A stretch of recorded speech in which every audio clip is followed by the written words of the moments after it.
नमस्कार, मैं सुनील कुमार मंडल, प्रवक्ता RN कॉलेज भदोही। आज का मेरा टॉपिक है रसायन विज्ञान की मूल अवधारणा, जो 11वीं क्लास का पहला चैप्टर है, उसी का सेकंड भाग, द्वितीय भाग लेके आए हैं। इसके अंतर्गत हम कंपाउंड्स में जो एलिमेंट्स होते हैं, तत्वों का प्रतिशत संगठन, मोलानुपाती तथा आणविक सूत्र, रस समीकरण में गुणांक तथा सीमांत अभिकर्मक के बारे में चर्चा करेंगे तथा इससे संबंधित जो भी न्यूमेरिकल्स है वो आप लोगों के सामने पेश करेंगे। उम्मीद है आप लोगों को आसानी से टॉपिक समझ में आएगा। ठीक है, देखिए पहले हम आते हैं रसायन प्रतिशत संगठन। ठीक है, कॉन्स्टिट्यूशन जो होता है, कोई भी कंपाउंड्स होते हैं, जैसे कोई बड़ा कंपाउंड्स आप ले लो, सपोज ब्लू विट्रॉल, नीला थोथा बोलते हैं, ब्लू विट्रॉल बोलते हैं। इसका रासायनिक सूत्र होता है CuSO4.5H2। ठीक है, नीला थोथा, कॉपर सल्फेट। कॉपर सल्फेट में अगर हम पूछते हैं कि कॉपर का परसेंटेज क्या है, सल्फर का परसेंटेज क्या है, ऑक्सीजन का परसेंटेज क्या है, क्रिस्टलन जल के अणुओं के परसेंटेज क्या है, तो हम लोग कैसे काउंट करते हैं। देखिए, किसी भी यौगिक में किसी तत्व का परसेंटेज हम निकालते हैं, किसी तत्व का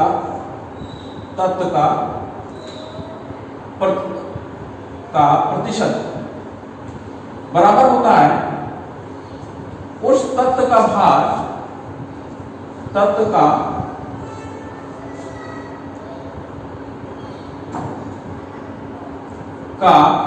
भार, बटे यौगिक का भार गुणा 100। ठीक है, जैसे हम इसके लिए एक एग्जांपल दिया करते हैं। जैसे सपोज हमारा बॉडी है, हमारे बॉडी में हमारे दोनों बाजुओं का, हमारे बॉडी के उसमें कंपैरेटिवली कितना उसका प्रतिशत भार है, तो हम क्या करेंगे, इस दोनों बाजुओं का भार बटे कुल बॉडी का भार गुणा 100। तो उससे हमारे पूरे बॉडी में हमारे बाजुओं का कितना वजन है उससे निकाला जा सकता है। उसी प्रकार से हम किसी यौगिक में जब किसी तत्व का प्रतिशत संगठन निकालते हैं तो पहले उस तत्व का अणुभार निकालना होता है। तो उस तत्व का अणुभार निकालने के लिए हम क्या करेंगे, जैसे इसका अणुभार है, हमें परमाणु भार की आवश्यकता पड़ेगी, तो CuSO4.5H2 का अणुभार हमें निकालना पड़ेगा, जो हम यौगिक का भार कहते हैं। तो इसका भार होता है 63.5, इसका होता है 32, इसका होता है 16 × 4 प्लस 5 × 18।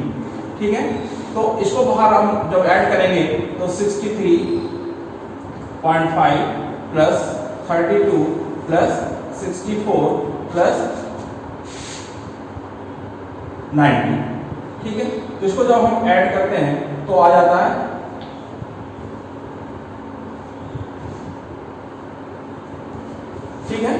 259.5।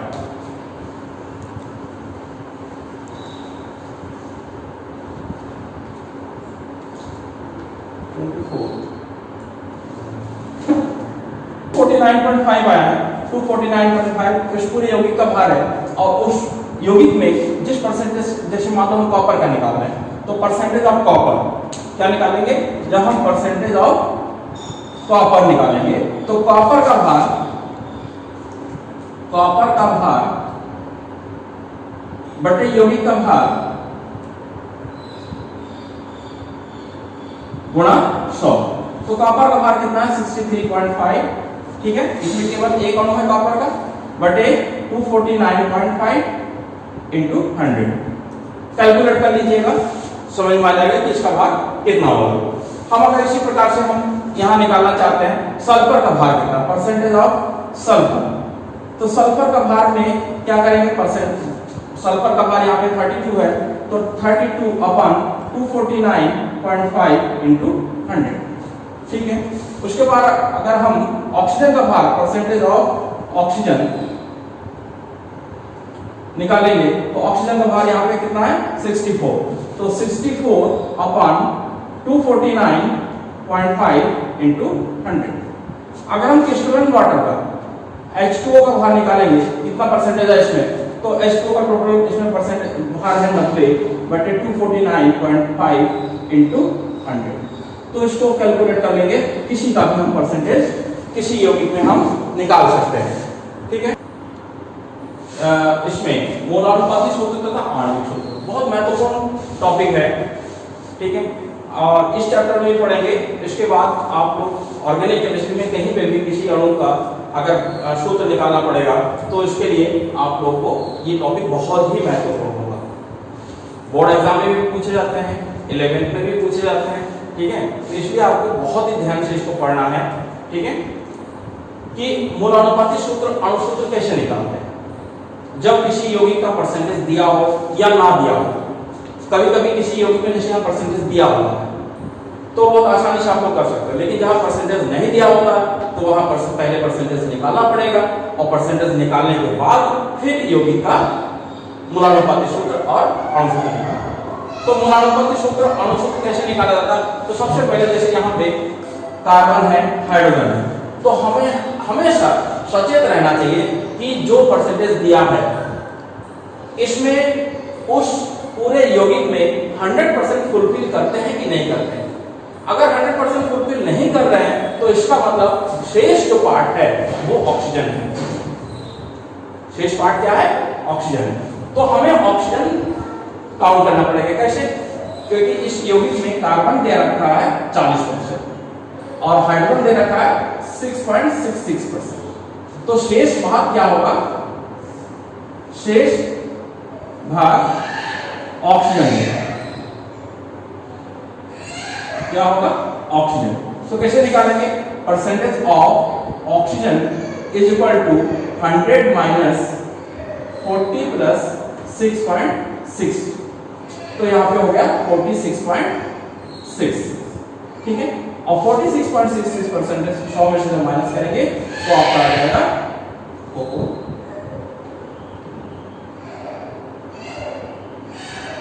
53.34। ये हमारा आया क्या? ऑक्सीजन का परसेंटेज। जब ऑक्सीजन का परसेंटेज आ गया तो हमें एक टेबल बनेगा, उस टेबल की सहायता से हमें पहले मोलानुपाती सूत्र निकालना पड़ेगा और मोलानुपाती सूत्र जब निकल जाएगा उसके बाद फिर हम अणु सूत्र निकालेंगे, ठीक है ना। तो सबसे पहले देखिए मोलानुपाती सूत्र कैसे काउंट करेंगे। तो पहला जो कॉलम होगा उसमें आप लोगों को इस तरीके से लिखना पड़ेगा कि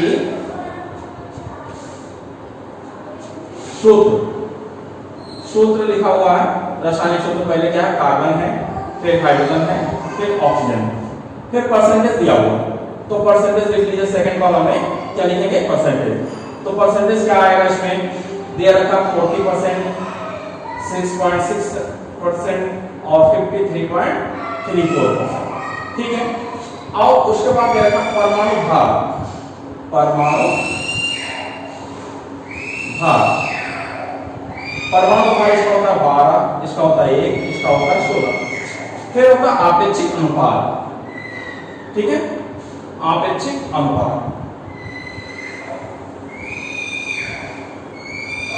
आपेक्षिक अनुपात।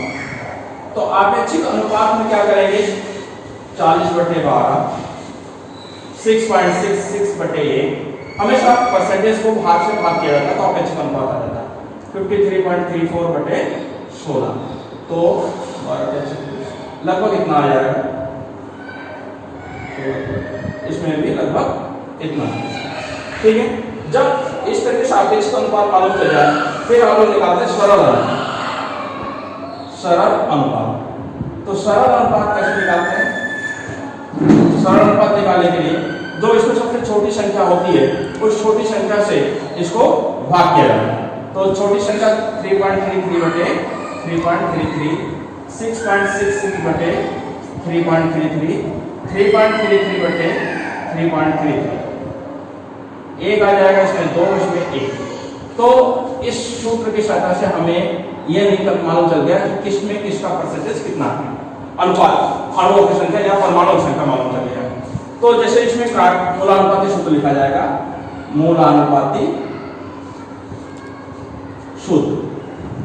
तो मोलानुपाती सूत्र इसको अंग्रेजी में बोलते हैं एम्पिरिकल फॉर्मूला। तो कार्बन कितना आया? 1 आया, कार्बन 1 आया। हाइड्रोजन कितना आया? 2 और ऑक्सीजन कितना आया? 1। तो ये हो गया इसका मोलानुपाती सूत्र। क्लियर? एम्पिरिकल फॉर्मूला ये आया। अब जो मूलानुपाती सूत्र है उसके बाद हमें अगर आणविक भार मालूम चल जाए तो फिर हम उसका अणु सूत्र निकाल सकते हैं। तो आणविक भार निकालने के लिए हमें यहाँ पे वाष्प घनत्व दे रखा है कितना 90। तो अणु भार बराबर होता है 2 गुना वाष्प घनत्व। ये बहुत पहले से आप लोग पढ़ रहे हो, 2 गुना वाष्प घनत्व। तो 2 गुना वाष्प घनत्व कर देंगे तो 2 गुना 90 बराबर कितना हो जाएगा 180। ये इसका अणु भार है। अब इस अणु भार की सहायता से हम मूलानुपाती सूत्र लेकर के फिर अणु सूत्र निकालेंगे। कैसे कि अणु भार बराबर होता है स्मॉल n इनटू मूलानुपाती भार। तो मूलानुपाती भार को जब हम n से गुणा कर देंगे तो अणु भार के बराबर। अणु भार कितना है 180 बराबर n इनटू मूलानुपाती भार क्या होता है, ये जो सूत्र है इसका भार कितना है, कार्बन का होता है 12 प्लस 2 प्लस 16 तो 30 हो जाएगा। ठीक है, 16 12 28 और 2 30। तो n इंटू 30 बराबर 180। तो n बराबर कितना हो गया 180 अपॉन 30 बराबर कितना आ गया 6। तो n संख्या बराबर क्या आया 6। तो n संख्या का 6 आया तो हम अणु सूत्र कैसे निकालेंगे। तो अणु सूत्र बराबर होता है स्मॉल n इंटू मूलानुपाती सूत्र समझ में आ रहा, मूलानुपाती सूत्र। तो 6 इंटू CH2O तो यहां पर है C6H12O6 ग्लूकोज का सूत्र है C6H12O6। ये किसका सूत्र है, ग्लूकोज का। तो इस तरीके से हम किसी अगर परसेंटेज दिया हो उस परसेंटेज की सहायता से हम किसी का अणु सूत्र और मूलानुपाती सूत्र ज्ञात कर सकते हैं।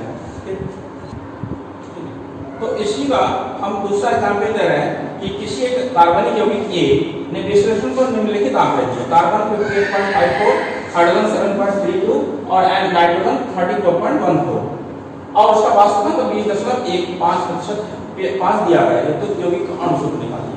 तो हम यहाँ पे पहले देखेंगे कि 58, 7 और 34 इस टोटल सभी परसेंटेज का योगफल 100 है या नहीं। तो हमने इसमें देखा कि हाँ ये 100 है, इसका मतलब इसमें कोई भी तत्व छुपा हुआ नहीं है। तो हमें इस तत्वों की सहायता से, इनके परसेंटेज की सहायता से पहले मूलानुपाती सूत्र निकालना होगा और मूलानुपाती सूत्र जब आ जाए तो फिर उसका अणुभार निकालना पड़ेगा। अणुभार निकालने के बाद फिर उसका अणु सूत्र निकालना। क्लियर। तो हमें जब भी कोई क्वेश्चन को फ्रेमिंग करना होगा उसका आंसर हमें निकालना है, किस स्टेप में निकालना है, ये जानकारी अवश्य होनी चाहिए। तो इसके लिए सबसे पहले हम जो कॉलम हमने अभी बनाया था इस पिछला सवाल में, फिर उसी प्रकार का एक कॉलम बनाएंगे और उसमें पहले सूत्र, फिर सेकंड कॉलम में परसेंटेज। शॉर्ट में हम लिख रहे हैं बिल्कुल आप लोगों को आसानी से समझ में आ जाए। फिर परमाणु भार निकलेंगे, फिर आपेक्षिक अनुपात आएगा, रिलेटिव रेशियो भी बोलते हैं इसको, आपेक्षिक अनुपात के बाद फिर आते हैं सरल अनुपात और सरल अनुपात के बाद फिर हम सूत्र निकालेंगे। ठीक है। तो इसमें आपका सूत्र क्या है, कार्बन, हाइड्रोजन और नाइट्रोजन। कार्बन कितना है 58.54%, हाइड्रोजन 7.32%, नाइट्रोजन 34.14%। इसका परमाणु भार 12, इसका 1, इसका 14। ये परमाणु भार मैं पहले बता चुका हूं, आप लोगों को तैयार होना चाहिए क्योंकि बिना परमाणु भार के 11-12 आप लोग नहीं पढ़ पाओगे। ठीक है, मैं बार-बार आप लोगों को सचेत करता हूं कि अगर केमिस्ट्री पढ़ना है तो आपके अणु भार, परमाणु भार और परमाणु क्रमांक और संयोजकता जरूर तैयार कर लीजिए। ठीक है। अब हम इसका आपेक्षिक अनुपात निकालेंगे। तो परसेंटेज को जब परमाणु भार से भाग किया जाता है तो आपेक्षिक अनुपात प्राप्त होता है 12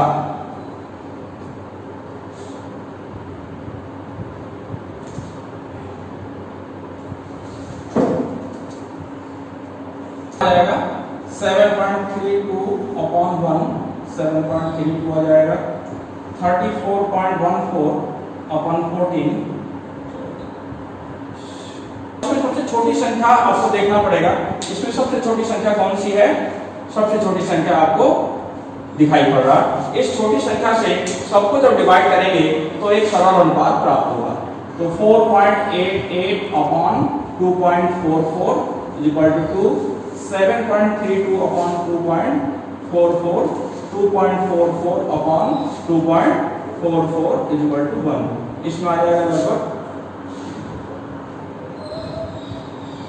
3। ठीक है, तो इस सतह से हमें पूर्ण संख्या प्राप्त हुआ। और यहाँ पे एक बात और ध्यान दें कि इन सवालों में जब पूर्णांक में आया है, अगर पूर्णांक में नहीं आता है तो अगर 1.5 आता है किसी भी वैल्यू, तो हमें ऐसी संख्या से गुणा करना पड़ता है ताकि ये संख्या पूर्णांक में प्राप्त हो। या 1.33 कहीं आता है तो उसको 3 से मल्टीप्लाई करते हैं तो पूर्णांक में। तो हमेशा ध्यान रखना चाहिए कि सरल अनुपात जो भी आए उसको पूर्णांक में प्राप्त हो। पूर्णांक में जब प्राप्त हुआ तो हम इसके क्या निकालेंगे? पहले मूलानुपाती सूत्र। तो मूलानुपाती सूत्र क्या आ जाएगा इसमें? देखिए, मूलानुपाती एम्पिरिकल फॉर्मूला, मूलानुपाती सूत्र। तो मूलानुपाती सूत्र में कार्बन आया है 2, हाइड्रोजन आया है 3, नाइट्रोजन n एक आया। तो एक को यहां पे लिख लेंगे C2H3n, ये आया। अब हम मूलानुपाती सूत्र की सहायता से अणु सूत्र निकालेंगे। तो अणु सूत्र निकालने के लिए सबसे पहले हमें अणुभार निकालना है। तो अणुभार कैसे निकालेंगे? तो अणुभार बराबर होगा 2 गुणा वाष्प घनत्व। हर सवाल में वाष्प घनत्व नहीं होता, कुछ अलग अलग भी होता है। तो हमें यहाँ पे वाष्प घनत्व प्राप्त हो रहा है तो वाष्प घनत्व से ही निकालना पड़ेगा। 20.5 तो बराबर हो जाएगा 41। क्या है? 41। और जब 41 आ गया तो हम इसी की सहायता से अणु सूत्र निकाल सकेंगे।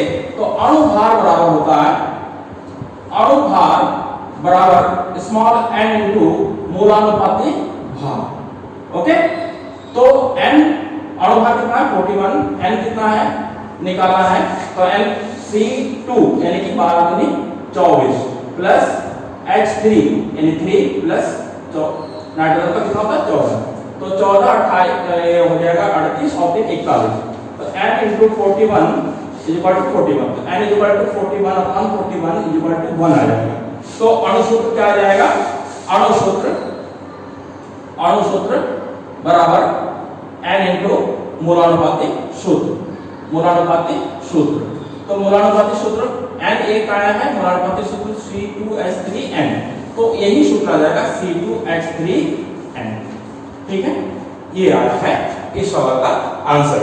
तो इस प्रकार से हम लोग कोई भी सवाल अगर दिया हो तो उसकी सहायता से सबसे पहले हम लोग मूलानुपाती सूत्र निकालते हैं और फिर मूलानुपाती सूत्र के बाद हमें अणुभार की जरूरत पड़ेगी।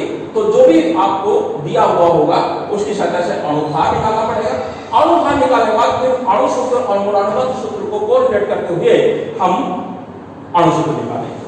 ठीक है, इसके बाद अगला पॉइंट हमारा है रस समीकरण नीति गुणांक।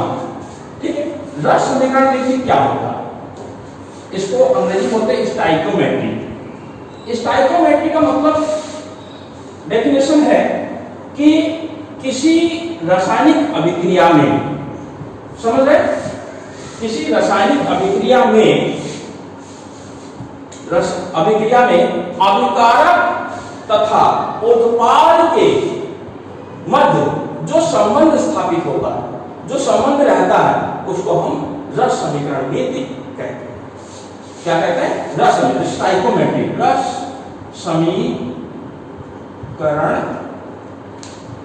नीति। रस समीकरण नीति यहाँ पे गुणांक नहीं है। ठीक है, तो हमने क्या कहा? किसी अभिक्रिया में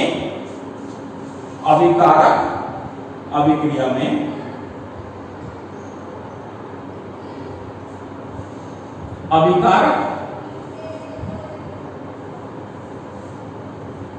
तथा उत्पादों के मध्य संबंध को रस समीकरण नीति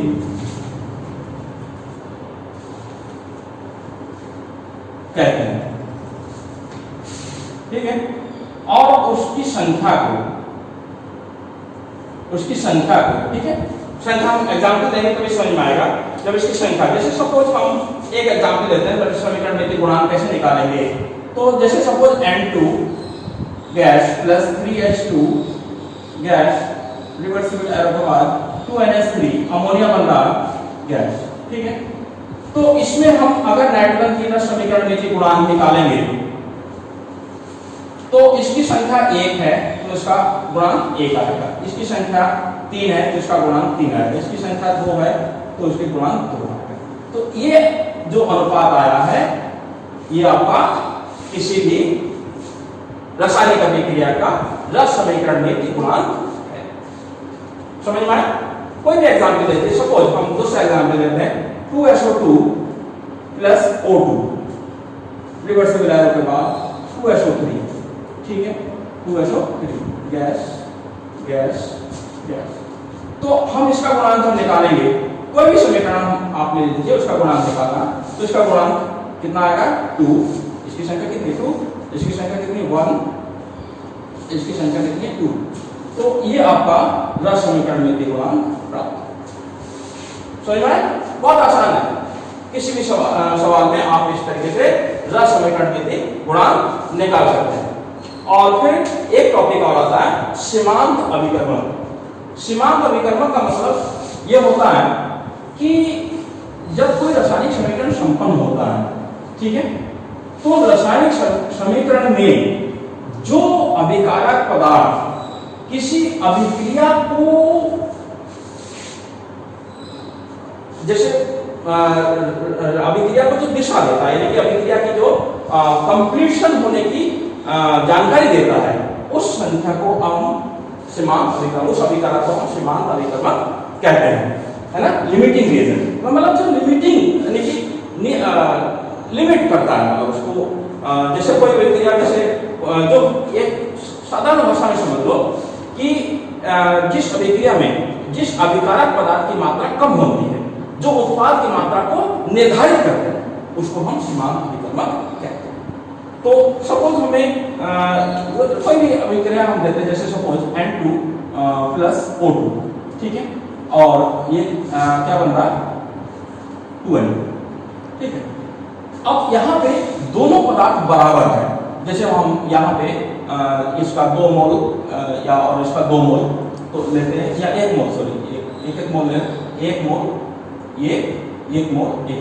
तो यहाँ पे दोनों बराबर है, दोनों की मात्रा बराबर है, तो कोई किसी को निर्धारित नहीं कर पा रहा, दोनों बराबर है, तो इसका हम रस सीमांत अभिकर्मक निर्धारित नहीं कर पाएंगे, ठीक है। लेकिन कोई अभिकारक, कोई रिएक्शन ऐसा होता है कि जो किसी अभिक्रिया को निर्धारित करते हैं, यानी कि किसी की मात्रा जो कम होता है, तो सबसे पहले समाप्त हो जाता है, वो उसका सीमांत अभिकर्मक कहलाता है, ठीक है। जैसे हम इससे पिछला वाला रिएक्शन दिया था, 3H2 रिएक्शन के बाद 2H3 बनता, ठीक है। तो यहाँ पर सीमांत अभिकर्मक ये हो जाएगा, क्यों? ये पहले समाप्त हो रहा है, ठीक है। अब ये कर जो पहले समाप्त होगा वो हो जाएगा सीमांत अभिकर्मक, यही इस अभी उत्पाद को निर्धारित करता है। तो इस प्रकार से हम लोग सीमांत अभिकर्मक की भी जानकारी कर सकते हैं, किसी अभिक्रिया को देख करके, उसकी मात्रा को देख करके, ठीक है। अब इसके बाद आपका टॉपिक रह जाता है, इसी रस समीकरण नीति के अंतर्गत आता है कि जैसे कंसंट्रेशन, जो सबसे बड़ा पॉइंट है, क्या है कंसंट्रेशन। कंसंट्रेशन के लिए ब्रॉड टॉपिक है, हालांकि एक सॉल्यूशन वाला चैप्टर होगा सेकेंड ईयर में, 12th में होगा, उससे पहले की स्थिति हम देखते हैं, तो उसमें कंसंट्रेशन निकालने के लिए आपको सांद्रता निकालनी पड़ेगी। क्या निकालनी पड़ेगी? सांद्रता है। तो सांद्रता को व्यक्त करने के लिए कई हुआ है, परसेंटेज में हो सकता सांद्रता है, मोलरता में हो सकता सांद्रता है, नॉर्मलता में हो सकता सांद्रता है, मोलरता में हो सकता है, मोल प्रभाव हो सकते हैं। ये सब जो है आपको सांद्रता या फिर समीकरण नीति के अंतर्गत पढ़ना पड़ेगा, ठीक है।